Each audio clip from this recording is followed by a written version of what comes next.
And Eddie said, I've got to get back after the gig. I'll go back to the States, but I'll be back in so-and-so, and I'll get you a pair of American Levi jeans. I think that's what the make was, which of course were very hard to get in the UK, so he was very excited about that. He went, oh, cheers, Eddie Carver, that's been brilliant. And he said, I'll bring them over for you. And so the gig finishes, and Pete comes out, and he grabs a taxi to get back to the hotel. And Gene Vincent comes along, who was a much thornier character with Eddie, and he turned to Pete and said, you're not getting in that car, that's ours. So they jump in the taxi and they go. He hails another taxi and they get on the same road, which I think was the M4 going towards London from Bristol, or a road that at least goes down that route. And he said, suddenly there's a big traffic jam. And he said the taxi he was in had run out of petrol. They got stuck because they were stuck there for so long. So the taxi driver went out and he has to see what's going on. And he comes back and said, there's a crash happened.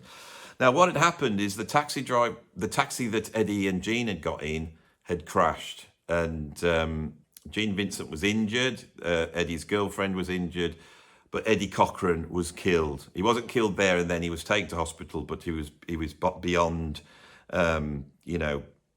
saving. And so Eddie Cochran, at the age of something like 22 or 23, goes into the sort of rock and roll history along with Buddy Holly and the La Bamba guy.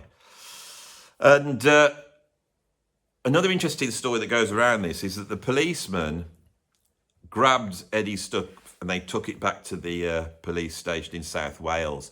And there was a young guy in there who was interested in music, and he found Eddie's guitar, picked it up and started playing it. And I think he ended up in Dave Dozy and Mick and Titch. It could have been that band, or it could have been Herman Service. I think it was Dave Dozy and Mick. One of the guitarists in that band started by playing Eddie's guitar after that accident. So this is historic stuff. Eddie Cochran was a real genius, one of the first people, along with Buddy Holly, to write their own songs. He played all the instruments. He was a great guitar player, and I love this stuff, and I'm really pleased to have been able to tell that story on my channel. Right, shall we move on? Okay, number 6, I've got 3 beats, and this is called the evolution of a beat. So at number 6, to start off with, I have quadrant 4, which sounds like this.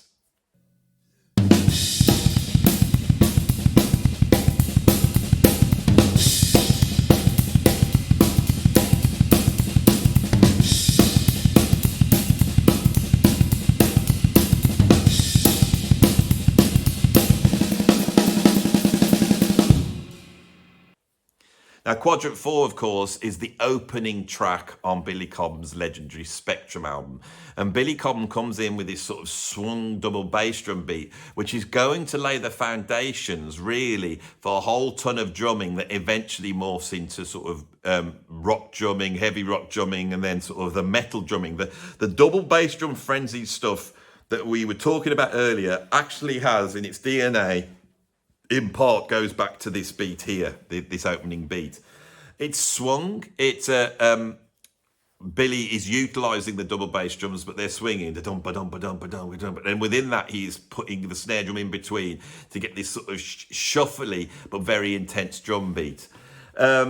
This beat was incredibly influential, and an example of where you can hear a drummer trying to copy Billy Cobham on a mainstream rock album would be the opening drum beat to Hot for Teacher, which is by Van Halen on the album 1984, and of course the drummer's Alex Van Halen, and I've tried to play that here.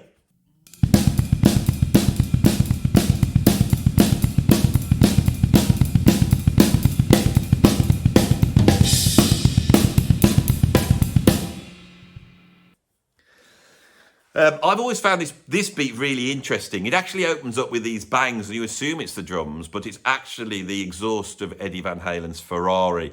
And then he comes in with these toms, and then he launches into that quadrant 4 beat. And where Billy is playing this sort of jazz swing over the top, somehow Alex Van Halen rocks it up by inverting it, and this is what kills me trying to play this beat. He's going, and I've tried to get it there. I hope I got that right, but it's pretty tricky. Now, the most imaginative sort of reworking of this beat was by Jeff Beck with Simon Phillips on drums on the album There and Back on the track Space Boogie, and that sounds like this.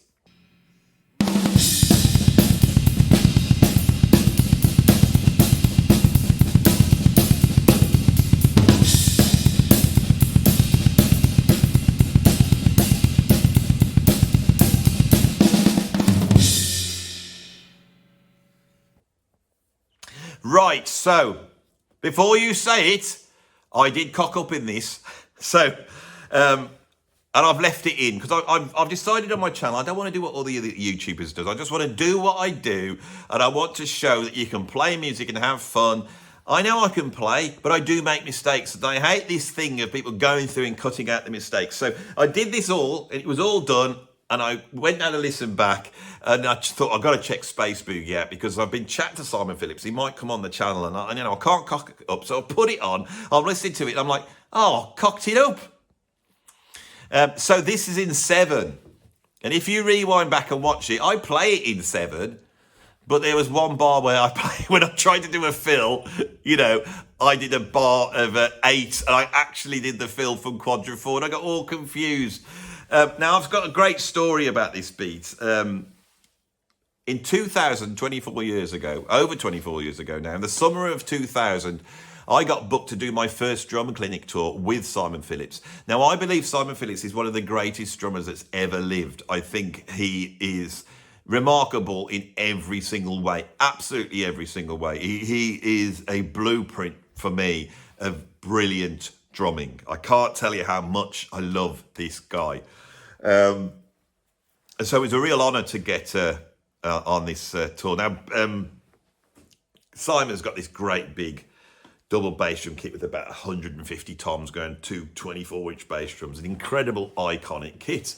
And we were playing in the last clinic we did was up in Glasgow, and it was in a hotel. The actual, where the drum performance was going on was in the hotel. We got there the day before. The tech set that my drum kit up, which was actually this little drum kit here. This was the very drum kit I used on that clinic.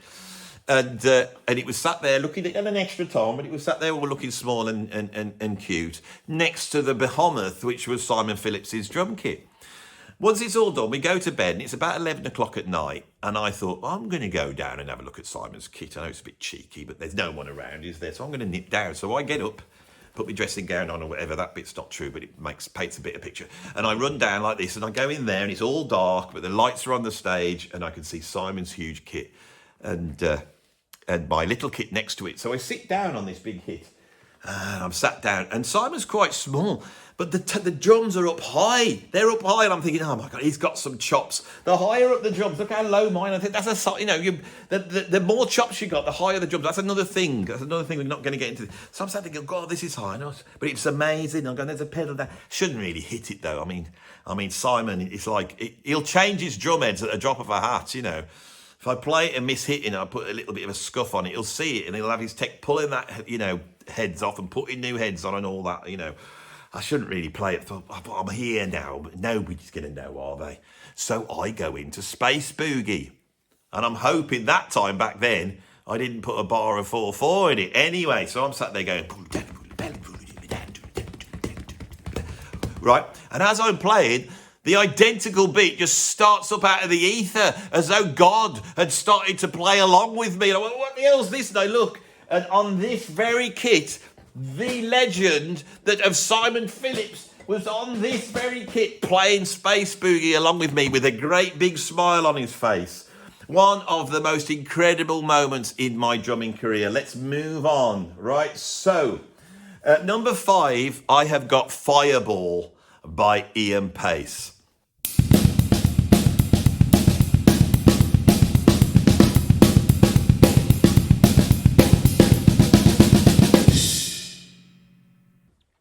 Fireball was the sort of follow-up, I think, to Deep Purple in Rock, one of the greatest rock albums ever made.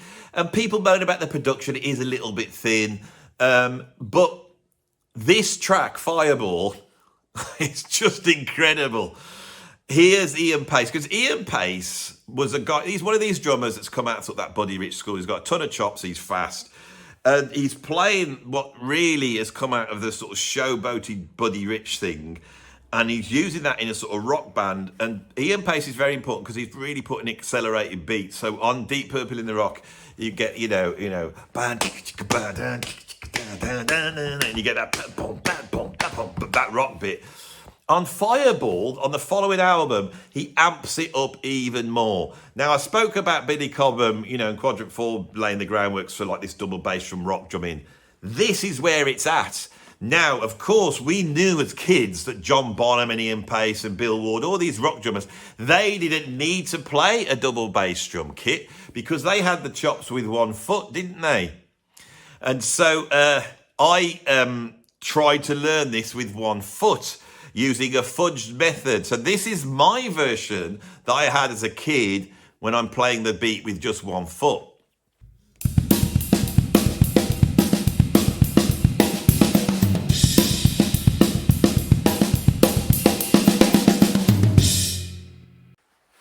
Right, so incredible bit of drumming here. It opens up with this lift shaft. It's a recording of a lift shaft, and into the lift shaft tumbles this incredible drumming. Now, the thing is, Ian Pace at this time is playing a double bass drum kit. They brought on a second bass drum down. This is like, I think, 71. And they brought the second bass drum down, and he is playing a double bass drum kit. The same is true as John Bonham. I was told by the powers that be that on Led Zeppelin 4 in 1971, John Bonham was also bringing a second bass drum in. I don't know if it was actually used on that album, because Jimmy Page of Right Plan, every time he set it up, they would grab it and they would walk it out into the grounds of Headley Grange and chuck it in a hedge, much to John Bonham's disgust, who would then get very angry and stomp around the English countryside trying to find his lost bass drum.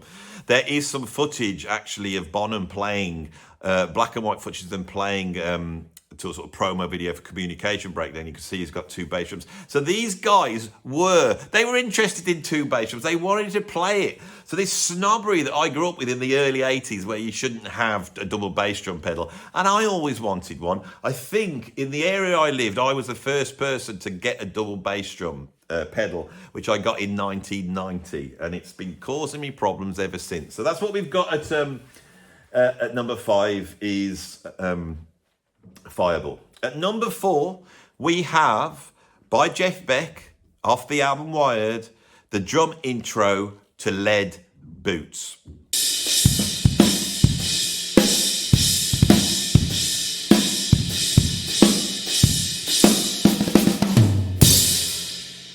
Now, of course, the drummer on this is my favourite drummer, my Lord and Master, the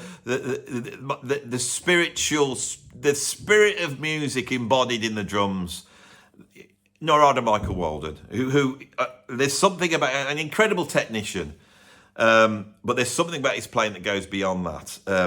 I would say that the drum beat to Lead Boots by Jeff Beck is the greatest drum beat ever made, and this intro is incredible. Now, I tried to emulate the opening.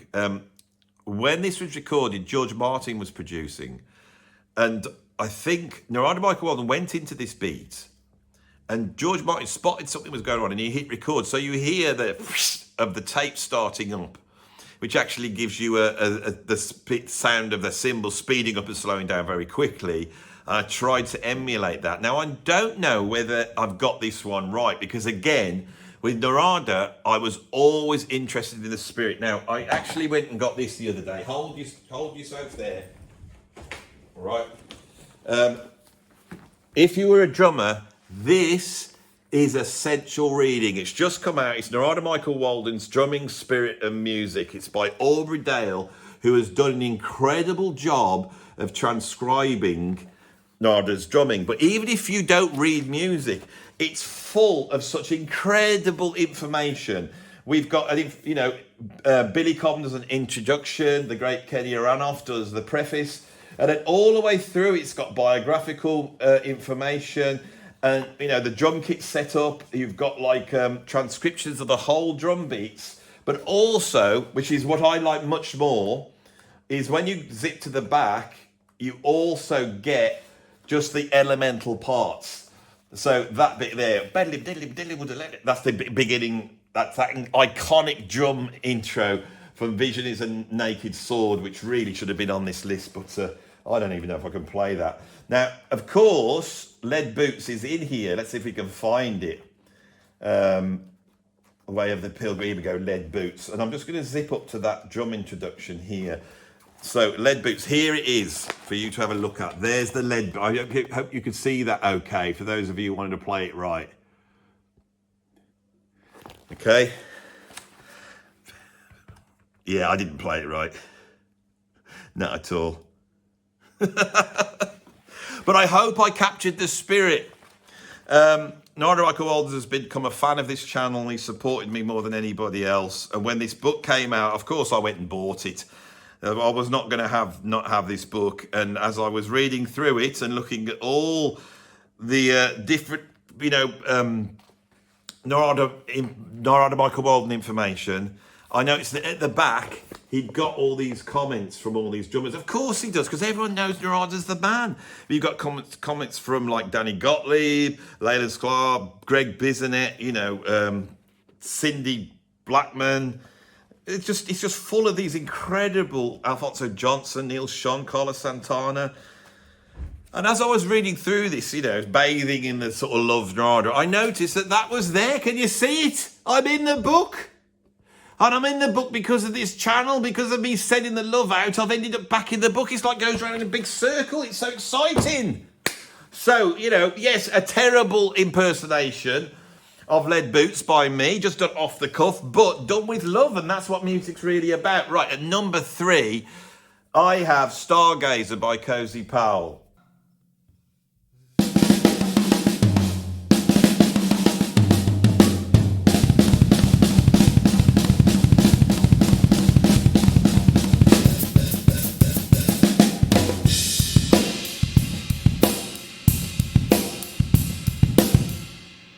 Now, I found out recently I cannot play this fill, but here's me trying to play it. Right, so I did a video a few weeks ago where I found out that this guy called Bob Richards, I think he owns Cozy Powell's kit, and he brought it down to my hometown. So I crashed where it was, and I attempted to play the fill of Stargazer. Now, Bob is a Cozy Powell expert, and he knew how to play it properly, which I didn't. And so this is really shows you how drummers work and how some drummers approximate stuff, some drummers copy stuff absolutely right, you know. But here is that moment where I tried to play the fill on Cozy's kit. This is an optional extra for you, a little bit of an extra bit of me actually playing the fill on the actual kit of Cozy Powell. Right, I'm here, I'm sat behind Cozy's kit, and I'm going to play the world famous fill from the beginning of Stargazer. This is exactly how it goes.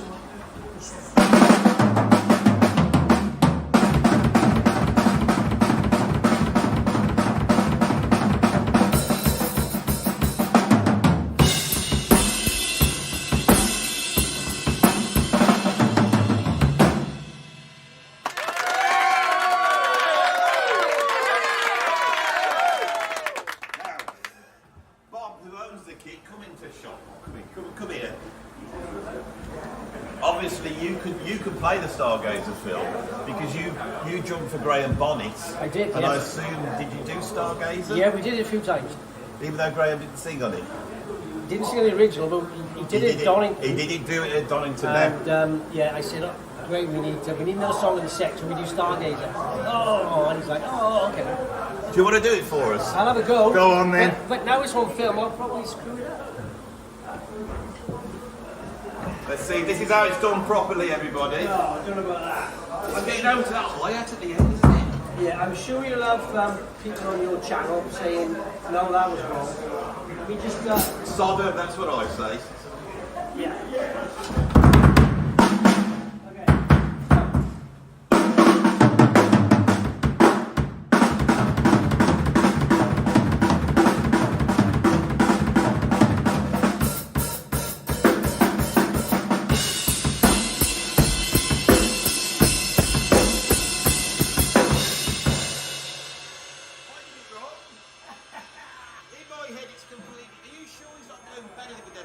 Nope. Is he? If you I listen mean, to it, he'll know. This guy will know. You're left-hand lead. I can't do that. it starts from the left. I can't do that. That's too hard. That's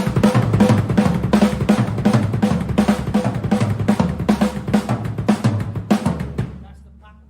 I can't. That's left-hand lead. Yeah, Those classic rock drummers. It's like Bonham. They're all left-hand lead. But I'll have a go at that. Yeah, See if I can do that with the rest of it. I mean, this is the meat and potatoes, isn't it? So you're saying... You can't do it. Start. Yeah. Oh, yeah.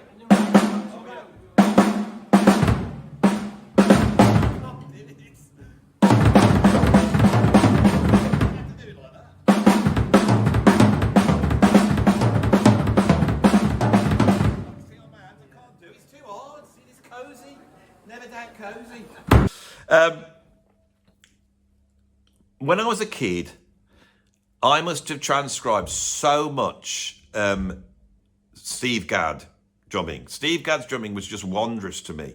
And not only would you learn how to play what Steve Gadd plays, but every time you learned one of his beats, you got a different outlook on the way to play the drums. He was very funky, very economic, could create signature drum beats, which is what this is all about, this video. But you would learn that, you know, always using his left foot here on the hi-hat, always playing open-handed, always starting the beat on a strange drum and all that type of stuff. So I learned a lot of them, but I tell you the one I didn't learn, I've never learned, is bloody 50 Ways to Leave Your Lover, you know. So I put it on the list, and as I was going through it, and I forgot I put it on the list. So I definitely did an approximation.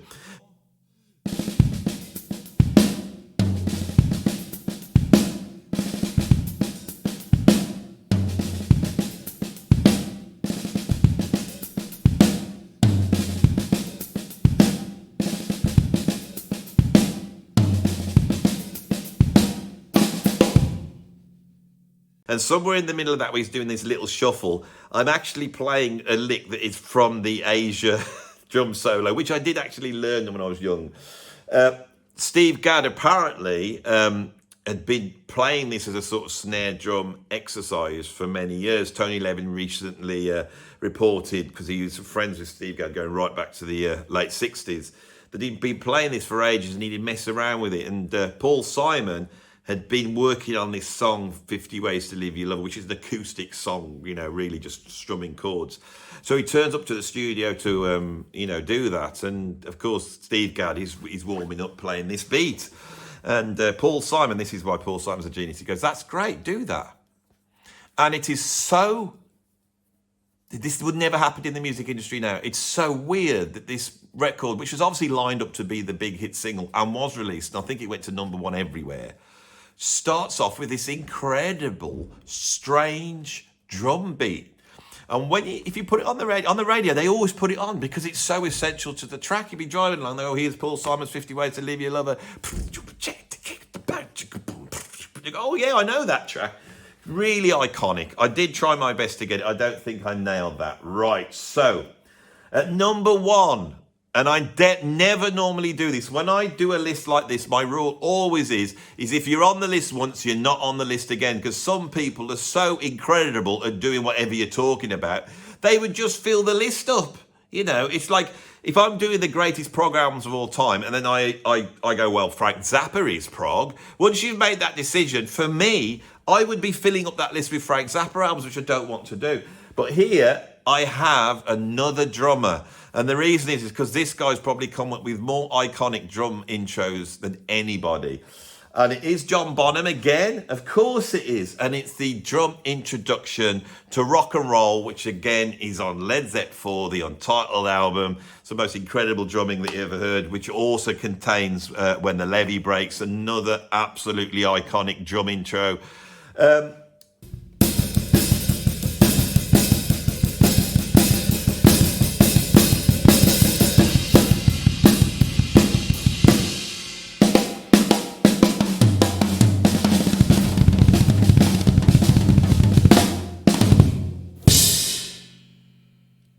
So, rock and roll. He was jamming, because apparently, I'll tell you this track was done and dusted in 15 minutes. Think about it. You have some guys, you know, John Bonham at this point is 23 years old. Robert Plant's 23 years old. Jimmy Page is 26 years old. And John Paul Jones is 25 years old. I think that's their sort of rough age. It's very early 20s. They're young lads. They've hauled up into some wreck of a stately home with no electric, freezing cold. They got Rolling Stones, Melbourne recording studio with the wires coming in through the window, all set up, and they got the drums there with a big sound like that, and they go, what shall we play? And of course, what they do is they start jamming on a track. And Bonham goes into the iconic drum beat off the track Keep A Knocking by Little Richard. This is another drum beat that when I was a kid I thought was Earl Palmer. I thought Earl Palmer had invented drumming when I was a kid, but apparently it's not, and I can't remember the drummer. I'm going to go with the name Bill Coleman. I don't really know. I don't know. Anyway, so he goes into that drum beat, but Bonham gives it an edge.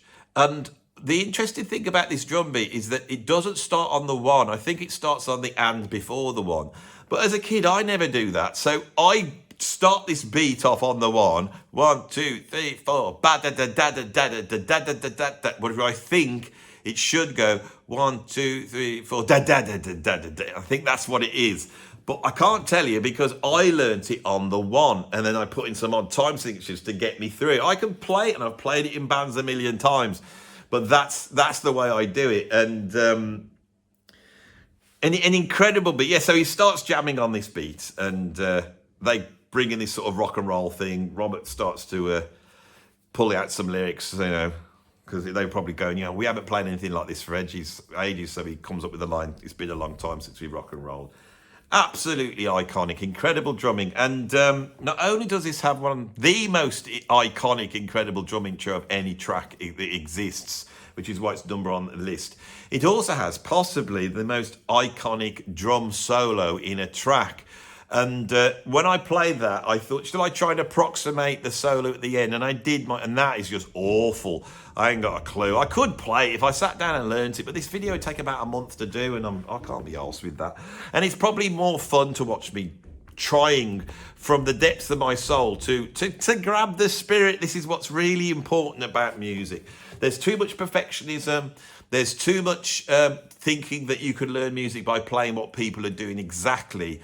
And it's not. It's about listening to the feel, listening to the message that the musician's trying to get across, their view of music. When you listen to Bernard Purdie, there is a joy and a groove and a danciness. And then when you see him perform, he embodies that. But when you listen to Neil Peart from Rush, it's studious and exact, and he embodies that. And that is more important. And that's what I have tried to get across on this video, is that idea. So I hope you did enjoy my sojourn through my favourite drum fills. There's still a load to come. There's so many I've missed off. I will come back to this, and I will do it in my own cockeyed, way, where I'll just have a go. Before I go, I just want to say a couple more things about this beat. The reason I put this at number one is because the amount of gigs I have done where it's a covers gig, and you've gone through your set, and you get to the end of the gig, and the audience is still going for it, and the band doesn't know what to do. And I'm sat on the drums, and I think, well, I know what to do. We got to keep going. We got to hit them hard. But I can't shout that, and I can't then have the thing of going, well, what track should we play? We need another track, because we're going to lose the audience. And the amount of times at that moment where they go, yeah, more, and everyone's going, what? And then I go,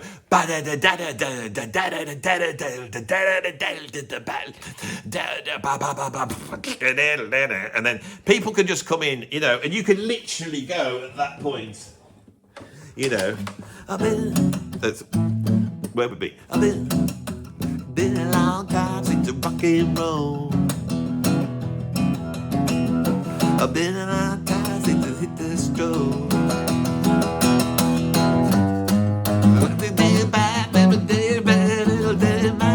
So everyone, if you've got an ounce of sort of ability, you can probably busk it even if you don't know it, you see. This started again. When I used to do the drum clinics, we'd all turn up. There'd be 3 drummers on the bill, and you're setting all your drums up. And this was a game I used to play with the great drummer Bobby Arechiga, where it would be guess the song. So you would play the drum intro, and then the other guys got to try and join in. And many of the ones on this list are the things that I used to play with Bobby Arechiga to guess this intro. And I can remember doing a clinic with Thomas Lang, and we ended up playing it, and I played US Drag, and he was just like, oh, the greatest drum beat of all time, which it is. Anyway, now I've got to the end of the video. I've said everything I wanted to do. If you like this video, please put a like on it. If you want to subscribe and see more, then obviously hit the subscription button, and please do that. I keep forgetting, you know, all these YouTubers that know what they're talking about said you've got to ask at the beginning for people to subscribe, and it'll make a difference. And I keep forgetting because I'm more interested in telling you the stories and getting into it. So, you know, please subscribe because it really does help the channel. I have a Patreon, and the Patreon, you can become a free member or a paid member. There's content for both. And if you also would like to give me a tip, a financial tip, not a tip like, you know, next time learn them properly, you know, I don't want to hear that tip. In fact, if anyone says that, if anyone goes, you got that beat wrong, it goes, I'm just deleting the comments today. I don't normally do that because I'm a free speech advocate, but I've warned you. You know I did them wrong, right? This is different. It's different to the other YouTubers. The other drum YouTubers, they try and show how great they are. I'm not trying to do that. I know I'm not very good. I've tried my best. That's it. That's all you get. You know. These things, they've done me all right, these things have, these drums here. I've had a good life off of these, a very interesting life. And when I was young, I wanted to be the greatest drummer in the world, and I tried my hardest. But now at this age, I don't really care. I don't really care what you think. I'm just happy to be playing them. And I hope that I can embody love in my playing. And if I can do that, then I know I'm doing the job. And that is harder to do than play stuff note for note, like some performing monkey. Made me point now. That was the underlying point of this video. Anyway, if I don't want to hear that type of tip, I wanted a financial tip, and you can do that by putting a little bit of money into my PayPal tip jar. The link is down below. Thanks for watching the video. I'll see you on the next one.